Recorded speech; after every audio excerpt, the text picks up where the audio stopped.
Well, it's common knowledge and has been reported in the media that that Al-Qaeda is going back into Iran and receiving training and are coming back into Iraq from Iran. That's well known. I'm sorry. Senator McCain. I'm sorry. McCain. The Iranians are training extremists. Senator McCain. Not Al-Qaeda. Not Al-Qaeda. Senator McCain.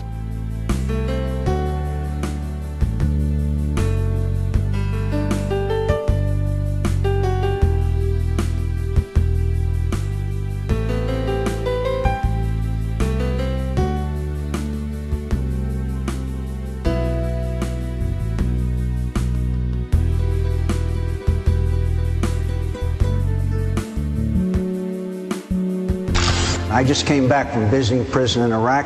The Army general there said that the techniques under the Army field manual are working and working effectively, and he didn't think they need to do anything else. My friends, this is what America is all about. This is a defining issue. McCain milestone, his vote protecting the CIA's ability to torture suspects. At issue, a bill that would make every American interrogator follow the Army field manual, which just happens to ban waterboarding. McCain voted against the ban last night, claiming waterboarding is already illegal, claim obviously not binding on this White House, which promises to veto McCain's reversal yesterday, coming just hours after the conservative GOP House leadership, in the Washington Post's phrase, unexpectedly emerged from a secret meeting with McCain and endorsed him.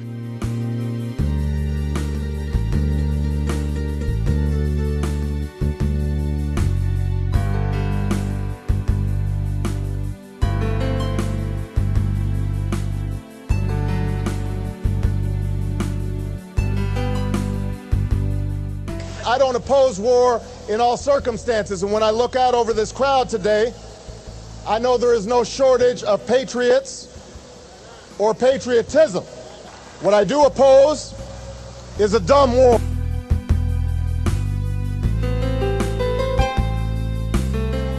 Us rushing headlong into a war unilaterally was a mistake and may still be a mistake. If it has happened, then at that point what the debate's really going to be about is what's our long-term commitment there? How much is it going to cost?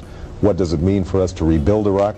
How do we stabilize and make sure that this country doesn't splinter into factions between the Shias and the Kurds and the Sunnis?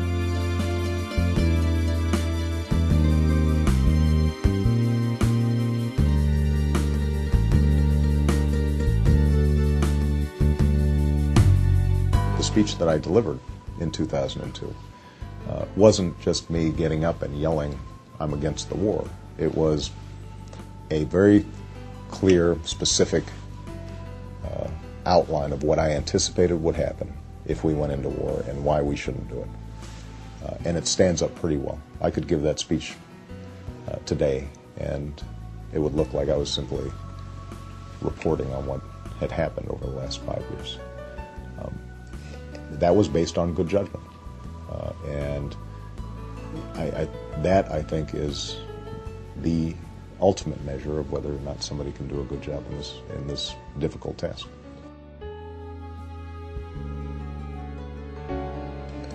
I think a lot of it has to do with the fact that, well, first of all, I didn't have access to any special information beyond the information that was publicly available.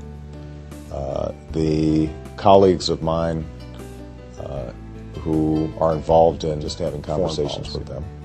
A lot of it, though, has to do with the fact that I lived overseas for a number of years. And in that sense, I was never persuaded that we could create a Jeffersonian democracy in Iraq.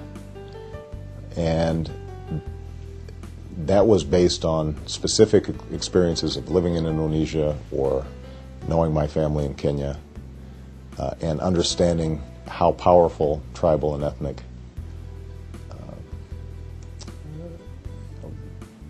sentiments are when it comes to many of these countries. And that in a power vacuum, you were going to see a lot of organizing around ethnic and tribal lines in ways that could be very dangerous. And concluded, this doesn't make sense. Some of it probably was also my lawyer's training. I mean, I watched pretty carefully the presentation made by Colin Powell at the United Nations. And as a lawyer, you're trained to poke holes in somebody's case. And I thought to myself, well, this has got to be the strongest case that they were bringing to bear everything that they had. And it didn't look particularly strong to me. And so what that told me was that Saddam Hussein no doubt coveted weapons of mass destruction, but I was entirely unpersuaded that he had in his possession anything that would be an imminent harm to us.